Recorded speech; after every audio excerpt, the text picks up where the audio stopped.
7th સ્ટાન્ડર્ડની એક છોકરી છે. એણે મને એવો ક્વેશ્ચન કર્યો કે સર મને બહુ ડિપ્રેશન છે, હું શું કરું એમ. એટલે એકચ્યુઅલમાં ઘણી વખત વોટ ઇઝ ડિપ્રેશન એ લોકોને ખબર જ નથી. પણ એને પ્રોપર કેવી રીતે એને એક્સપ્લેન કરું કે તારા માટે આ વર્ડ છે જ નહીં, કે ડિપ્રેશન છે શું છે એના માટે એમ. સી આમાં ડિપ્રેશન એ લોકોની બહુ શેલો ડેફિનેશન હોય. તમારી વાત સાચી છે. એ લોકોને તો બ્લુ ટિક થાય પછી જવાબ ના આવે તો ડિપ્રેશન લાગે છે કે બ્લુ ટિક થઈ ગયા ને 2 કલાક થઈ ગયા હજી કાંઈ રિપ્લાય ના આવ્યો તો આ ડિપ્રેશન કહેવાય. તો ત્યાં જ ઇમોશનલ એજ્યુકેશનનો રોલ છે, ત્યાં જ ઇમોશનલ લિટરસીનો રોલ છે કે બેટા તું જે ફીલ કરે છે એને ઉદાસી કહેવાય અથવા એને નિરાશા કહેવાય કે સામેવાળી વ્યક્તિએ તારા ધાર્યા પ્રમાણે વર્તન ન કર્યું કે તને રિપ્લાય ન કર્યો કે તને મહત્વ ના આપ્યું તો યુ આર ફિલિંગ ડિસઅપોઇન્ટેડ. આને નિરાશા કહેવાય. જેમ આપણે કહીએ છીએ ને કે આ ગાય છે, આ કૂતરો છે, આ હાથી છે, આ બધા પ્રાણીઓ સાથે બાળકોને કોણ પરિચય કરાવે છે? આપણે જ પરિચય કરાવે છે ને, બેટા આને ગાય કહેવાય, ઓકે બેટા આ વસ્તુ છે, આને નિસરણી કહેવાય, આકાર છે. તો એવી જ રીતે આ લાગણીઓ સાથે પણ આપણે એમની મુલાકાત કરાવવી પડશે કે બેટા what you are feeling is disappointment, કે સામેવાળી વ્યક્તિએ તને જવાબ નથી આપ્યો એટલે તારા મનમાં જે લાગણી ઉદ્ભવી રહી છે એ ડિસઅપોઇન્ટમેન્ટની છે કે યુ આર ફિલિંગ હર્ટ. અને best way to communicate and connect is કે બેટા તારી જગ્યાએ હું હોત ને મને આવું જ થાત. તમે એમ્પથાઇઝ કરો છો ને સામેવાળી વ્યક્તિને કે બેટા તારી જગ્યાએ હું હોત ને તો મને આવું દુઃખ લાગત. તો તારી વાત સાચી છે. સો તમે એક શિક્ષક તરીકે રીતે કનેક્ટ થાઓ ને એમની સાથે, તો એ તમારામાં વધારે વિશ્વાસ મૂકે કે ના ના સાહેબ તો સમજે છે આપણને. બસ હું એ જ કોશિશ કરું છું. એટલે લોકોને એ જ રીતે હું કહેવાની કોશિશ કરું છું. કારણ કે એ લોકો શું છે, કારણ કે હું એ લોકોને એમ કહું કે તમારી ને મારી એજમાં એટલો બધો ડિફરન્સ નથી. હું એ લોકોને એ રીતે કહું કે તમે મને આવીને મારી સાથે શેર કરો. કારણ કે એ લોકોના પેરેન્ટ્સની પાસે એટલો ટાઈમ નથી હોતો. એટલે આપણે કહીએ ને કે ક્યારેક બેન છે મમ્મીને પપ્પાને વાત કરી દે કે ના સર અમારું કોઈ સાંભળતું નથી, એટલે આવીને મારી સાથે વાત કરે, બેસે, હું મારી રીતે કાઉન્સેલિંગ કરું. બટ એ આજે તમે કીધું ને કે એ લોકોની માટે જે શું વર્ડ વાપરવો આપણે, કે ડિપ્રેશનની જગ્યાએ એને શું કહેવું કે આ તારી માટે આ વર્ડ નથી એમ, એ મારે જાણવું. ડિપ્રેશન તો બીમારી છે. Depression is not a feeling. Depression is a disease. Okay, feeling જે સેડનેસની છે, ડિપ્રેશન તો અલગ જ એન્ટાઇટી છે આખી. So it's a disease. એટલે એ ઇમોશનલ લિટરસી આપણે જ એમને આપવી પડશે. મારે એક પીડિયાટ્રિશિયન મિત્ર છે ડૉક્ટર, એણે મને આજથી 10 વર્ષ પહેલાં એવું કહ્યું હતું કે મારી પાસે એવા બાળકોના કેસ આવે છે કે જેને નર્વસ બ્રેકડાઉન થયું હોય. વિચાર કરો આપણે ક્યાં પહોંચ્યા છીએ શિક્ષણમાં. યસ. તો સર અમારા તરફથી એક નાની એવી શુભેચ્છા. જી જી અંજલિબેન. એક નાનકડી વાત કે શિક્ષણ અને સગવડતાને કોઈ સંબંધ નથી. ઘણા મનમાં એવો ખ્યાલ છે કે સગવડતાઓ વધારવાથી શિક્ષણ સુધરશે. એર કન્ડિશન ક્લાસ ને પેલા જુદા પ્રકારના બોર્ડ ને બેન્ચીસ ને આ તે આ બધા કેમાં ભણ્યા છે પૂછો. નળિયાવાળા ઘર હતા બેસીને ભણવાનું, છતાં ભણ્યા છે. એક સંસ્થાના વિદ્યાર્થીઓને શ્રમ કરીને ભણવાનું હતું. એ લોકોને કહ્યું તમે આ વખતે 11મું ધોરણ છે ને શ્રમમાંથી તમને મુક્તિ આપીએ, કારણ કે તે દિવસે 11મું હતું SSC. ના ના અમે શ્રમ તો કરશું. શ્રમ કર્યો, SSCનું પરિણામ 100% આવ્યું. પહેલું જ વર્ષ એ લોકોનું 11મું.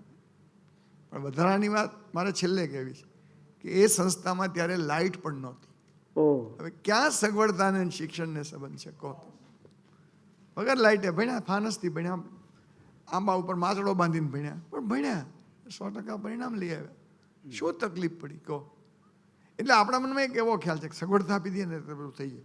ત્યાંથી પ્રશ્નો શરૂ થશે. કારણ કે એ જ્યારે સાચે જીવનમાં દાખલ થશે ત્યારે બધે સગવડતાઓ થોડી હોવાની. ત્યારે એને નાની અગવડ મોટી લાગવા માંડશે. ઘરે ભાગીને વહી આવશે, બદલી થાય તો રાજીનામું આપી દેશે. આ બધી સ્થિતિ આવીને ઊભી રહેવાની. એટલે એને એ રીતે પણ તૈયાર કરવાના છે કે તમારે બધી જગ્યાએ બધી સગવડતાઓ નહીં મળે, એની વચ્ચે પણ તમે ભણી શકો ખરા જો તમારે ભણવું હોય. ને ભણવાને એને ખરેખર સંબંધ નથી. આના મારી પાસે પુષ્કળ પુરાવાઓ છે, પછી કહું છું, એમને એમ નથી કહેતો. એટલે આ પણ એક એક આસ્પેક્ટ છે યાદ રાખવા માટે. એવું વિચારજો તો સારું લાગશે. જી યસ એમ આઈ ઓડિબલ? હા. હા જી જી તો પેલા આજે સરનું મને નામ નથી થોડું માઇક થોડુંક નજીક. હા હલો. હા. હા યસ. એમનું મને નામ નથી ખબર પણ એમણે જે વાત કરી સુનિલભાઈ. હા યસ સુનિલભાઈ હા. યસ એમણે જે વાત કરીને sir I feel as a mental health wellness somewhere કરિયરમાં હું આ વસ્તુ બહુ વધારે રિલેટ કરું છું. I tell you why. Okay કેમ કે મેં પણ 6 મહિના એક સ્કૂલમાં કામ કર્યું હતું ને હું ક્લાસ 1થી લઈને ક્લાસ 12th 10th સુધી બાળકોને related to mental health family issues and what not. અચ્છા હા અને સ્કૂલ હું નામ નહીં લઈ શકું પણ બહુ ઇન્ટરનેશનલ સ્કૂલ જેવું માહોલ એઝ અ સાયકોલોજિસ્ટ તમે ત્યાં હતા? Yes yes I was a head psychologist over there. Oh તો મેં ત્યાં કામ કરેલું હતું and you would not believe parents પાસે સમય નથી હોતો ઘણીવાર અને બધાના પોતપોતાના અલગ અલગ મુશ્કેલીઓ હોય છે કે મમ્મા પાસે ટાઈમ જ નથી હોતો મેમ હું શું કરું. એટલે એ સરે જે વાત કરીને એ બહુ સાચી વાત છે. તમે કરી પણ બહુ સાચી વાત છે. હું એટલે રિલેટ કરું છું કેમ કે આઈ સ્ટીલ ફીલ કે માનસિક મેં સૌથી પહેલાં ઇન્ટ્રોડક્શનમાં એ કીધું કે મને હજી એ ઉણપ દેખાય છે કે માનસિક સ્વાસ્થ્યને લઈને લોકો નથી આગળ આવી રહ્યા. હું તમને પણ કહું છું બધાને બહુ મનથી રિક્વેસ્ટ કરું છું કે પ્લીઝ અગર તમને બિલકુલ બી તો એવું લાગે છે કે આઈ એમ નોટ ફિલિંગ વેલ 15 દિવસ થઈ ગયા કાંઈ ખોટું નથી થઈ રહ્યું મારી સાથે but still I am not feeling well reach out to yes please go. હું પોતે એક હવે સ્ટાર્ટઅપ કરવાનું વિચારું છું great. Which is a comfort corner. Corner. વાહ very good. Thank you sir. Comfort corner નામ રાખવાનું એક જ મારું લક્ષ્ય હતું કે આપણે કમ્ફર્ટ ઝોનની બહાર આવવાની બહુ વાતો કરીએ પણ જ્યારે દુનિયાથી થાકીએ ને ત્યારે હાશકારો જોઈએ. એટલે એ હાશકારા માટે હું વિચારું છું. હું એમ નથી કહેતી કે મને રીચ આઉટ કરો. પ્લીઝ કોઈ સાયકોલોજિસ્ટ કોઈ mental health coach guys rich out. There are so many things, so many people out there who genuinely wants to meet you and help you out. હું પોતે પ્રો બોનો સેશન્સ લઉં છું કે જેથી હું ઓછા ભાવમાં લોકોની મદદ કરી શકું. હજી પણ એવી માન્યતા છે કે 1200 રૂપિયાની નીચે તો એક પણ કાઉન્ટ નહીં જ કરે કોઈ પણ થેરાપિસ્ટ હેલ્પ નહીં કરે. સોરી ટુ ઇન્ટરપ્ટ, તમે સીબીટી કરાવો છો? ટેકનિકલી નથી કરાવતી પણ મને જરૂર લાગે તો યસ. Okay okay. એટલે હું એ વસ્તુને લઈને હમણાં આગળ પડું છું. મારી પાસે અનફોર્ચ્યુનેટલી મારી હમણાં જ વાત થાય એના લોકો સાથે કે મારી પાસે કોઈ પ્લેસ નથી કે જ્યાં હું ક્લાયન્ટને બોલાવી શકું પણ હું ફ્રીમાં હેલ્પ કરું છું કેમ કે હું I am a giver. So see this is a wonderful word that she used. આ જગતમાં બે પ્રકારના લોકો હોય છે, ટેકર્સ એન્ડ ગીવર્સ. એમણે કહ્યું આઈ એમ અ ગીવર, મારે આપવું છે. અને એમણે એ પણ વાત સરસ કરી કે તમે મદદ માટે બહાર નીકળો. આ જગતમાં ઘણા બધા એવા લોકો છે જે તમને મદદ કરવા તત્પર બેઠા છે. They want to help you. તમે એમના સુધી પહોંચો તો ખરા. સો અંજલિબેન, what I can tell you કે તમે મને ખબર નથી ક્યારે શક્ય બનશે પણ રાજકોટમાં કે વડોદરામાં તમે એક સાયકોલોજિસ્ટ તરીકે આવો ત્યાં. કારણ કે આઈ રિયલી હું હમણાં જ મોબીરાને કહેતો હતો કે દરરોજના 3 થી 4 એવા મેસેજ અને મેલ મને આવે છે મેન્ટલ હેલ્થને લગતા કે સર અમારી આ સમસ્યાઓ છે, મરી જવાના વિચાર આવે છે અને ક્યાં જવું, રડવું આવે છે, હવે કોઈ રસ્તો જ નથી. અને હું એટલો હેલ્પલેસ ફીલ કરું કારણ કે એ મારું ફિલ્ડ જ નથી. ઓકે, મારા લખાણના કારણે તમને રાહત મળે છે એ અલગ બાબત છે પણ એ મારી એક્સપર્ટીઝ નથી તો હું કાઉન્સેલિંગ ન કરી શકું. અને ત્યારે મને એવું થાય કે હું એ લોકોને શું કહું, હું ક્યાં મોકલું. અને ત્યારે મને આજે તમે કહો છો ને આવા સ્ટાર્ટઅપની મને બહુ જ જરૂર જણાય કે હું એને એક લિંક મોકલી દઉં કે તમે આ લિંક પર લોગિન કરો, રજિસ્ટર કરો અને તમને મદદ મળશે. Yes exactly. અને બીજી વાત એ પણ તમે કીધી કે બાળકો I can't tell you literally they are sitting like this is like મરી જાઉં છે યાર, કાંઈ સૂચતું નથી. Oh my God, you are literally saying કે મને મરી જાવું છે, મને કાંઈ મજા નથી આવતી. હું પેરેન્ટ્સને કહું છું કે ધ્યાનથી સાંભળો પ્લીઝ, આ શબ્દો રમત નથી હોતી. એટલે આ છે ને આ એક એટલું બધું ગંદી રમત છે, દોડ છે કે મને હિંમતનગરમાં હું એક પેરેન્ટિંગના સેશનમાં ગયો હતો અને ત્યાંના પ્રી સ્કૂલના ટીચરે મને એવું કહ્યું હતું કે સર એક કપલ મારી પાસે આવ્યું, પ્રી સ્કૂલમાં બાળકને એડમિશન આપવાનું હતું અને મને એવું કહ્યું કે આને અમારે કલેક્ટર બનાવવો છે તો એ પ્રમાણે એને ટ્રેનિંગ આપજો. પ્રી સ્કૂલના બાળક. એટલે એની પાસે તો ટેકનિકલી પ્રી તમે શું અપેક્ષા રાખો જ્યાં આવા પેરેન્ટ્સ હોય? સાહેબે કીધું ને કે પોતાની અધૂરી ઈચ્છાઓ પૂરી કરવાનું સાધન બનાવે, કે આ એક જ ચેનલ છે, આપણા જે સપના અધૂરા રહી ગયા છે, આપણને જે સમાજમાં દરજ્જો નથી મળ્યો, આને મારો દોડાવો. એ બાળકો આવું જ વિચારવાના છે, કારણ કે એમને એમને એમને મહત્વાકાંક્ષા સિવાય કંઈ મળ્યું જ નથી, ગોલ સિવાય કંઈ મળ્યું જ નથી. એમને પ્રેમની જરૂર છે, એમને સમયની જરૂર છે.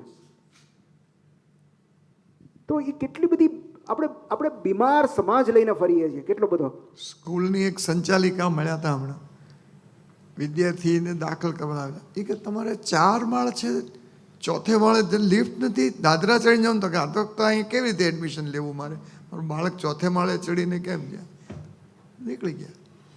વિચાર કરો તમે, આપણે એટલા બધા દૂર થઈ ગયા છીએ વાસ્તવિકતાથી. હું જ્યારે હતો ને ત્યારે એક પ્રયોગ કરાવેલો મેં 12મા ધોરણ, માફ કરજો બહેનો. મેં કીધું કે તમારા વર્ગની વિદ્યાર્થીઓને ખાલી રૂમમાં રાખો, વિદ્યાર્થીઓને કહો તમે નીકળી જાઓ. નાની નાની 6-8 શીશીઓમાં 8 જેટલા કઠોળ ભરોને કહો કે આ નામ કહી દો. જો બધા કહી દે ને તો હું પાર્ટી આપીશ, નહીં તો એ લોકોને સિરિયલના નામ તો યાદ છે જ તે, પણ આ નહીં હોય, અને ખરેખર નહોતા. આપણે એટલા બધા વાસ્તવિકતાથી દૂર થઈ ગયા છીએ. જે કરવાનું છે એ થતું જ નથી, ન કરવાનું જ થાય છે. જે સાયકોલોજીકલી પ્રોબ્લેમ જે છે એમાંથી ઘણું આપણે વાસ્તવિકતાથી દૂર જ રાખીએ છીએ. એક જુદું જ ચિત્ર રજૂ કરી દઈએ છીએ, અને જે છે જ નહીં. એટલે પેલું રીલ ને રિયલ વચ્ચેનો તફાવત પણ સમજતા નથી. ફિલ્મનું આકર્ષણ એવડું મોટું છે. ફિલ્મ વિશે અસ્મિતા ફોરમમાં જય વસાવડા બોલવા ત્યારે એણે એક વાત કરી, એ વાત કરીને પછી ફિલ્મની અસર કેવી ખોટી. એ કે તમે એમ કહો છો કે ફિલ્મને કારણે એમ કે એ ચોરી કરતા શીખ્યો, અને ફિલ્મને કારણે એને આવી રીતે હિરોઈનની જેમ કોઈક છોકરીની પાછળ પડ્યો. અને પછી હસતા હસતા કહે કે બાપુ, મોરારી બાપુ બેઠા હતા એટલે એને ઉદ્બોધન કર્યું કે દુર્યોધને ક્યાં ફિલ્મ જોઈ હતી, તો વસ્ત્રાહરણ કર્યું ને. એટલે કે સૌથી મોટા કલાકાર તો શ્રોતા જ છે. જ્યારે પકડાઈ જાય ને ત્યારે ફિલ્મનું નામ આપે, બાકી પોતાની રીતે બધું કરતા જ હોય છે. મુદ્દો એ છે કે આપણે એને વાસ્તવિકતાનું દર્શન કરાવવું છે. પગપાળા પ્રવાસમાં નથી આવતા, લક્ઝરી બસ તમે બાંધો તો બધા આવે છે. ટિફિન લઈને જવાનું સવારથી સાંજ, એક પણ પૈસા વિનાનો પ્રવાસ થવાનો નહીં થાય સંખ્યા. વરસતા વરસાદમાં આ લોકોને અમે બોરતાવ લઈ જતા, ત્યારે લઈ જાઓ તો મા બાપ બાંધવા આવે, મારા છોકરાને શરદી થઈ જાય, ન્યુમોનિયા થઈ જાય. એટલે પહેલા વરસાદે તો નાહવાનું જ હોય, પણ હવે એ ગયું તો શું કરીએ? આપણે કુદરતથી દૂર થઈ ગયા, વાસ્તવિકતાથી દૂર થઈ ગયા. અને વાલીઓ તો શ્રમ કરવા ના પાડે છે. છોકરાઓને તમે ભણાવો છો, લે. આજે લોકશાળાઓ છે ત્યાં રોજ શ્રમ હોય જ છે, વિદ્યાર્થીઓ કરે જ છે. એ લોકોના અભ્યાસક્રમનો એક ભાગ છે, કોલેજમાં કરે છે. અને આ સેલ્ફ ઓટોનોમસ યુનિવર્સિટીના એક સંચાલકે મને કહ્યું કે સાહેબ વિદ્યાર્થીઓ તો આવે છે, સંખ્યા થાય છે, એ લોકો શું કહે છે? મેં કીધું શું કહે? એ કે અમે ફી ભરીશું, આવશું નહીં. એક્સટર્નલ નહીં, એમને ફી જ નથી ભરવી, ભણવા આવવું જ નથી, ફી ભરી દઈએ 2 ટર્મની. એટલે એમ જ ગ્રેજ્યુએટ થવાતું હશે. એટલે શ્રમ નથી કરવો, મહેનત નથી કરવી. આ પ્રશ્ન એમાંથી છે. આપણે પણ એ ટેવ પડાવવાની છે કે ભાઈ તમારે હાથ પગ તો ચલાવવા જ પડશે, એ ચાલશે જ નહીં. પણ એ નથી કરવું, બધી જ સગવડતામાં જ રાખવા.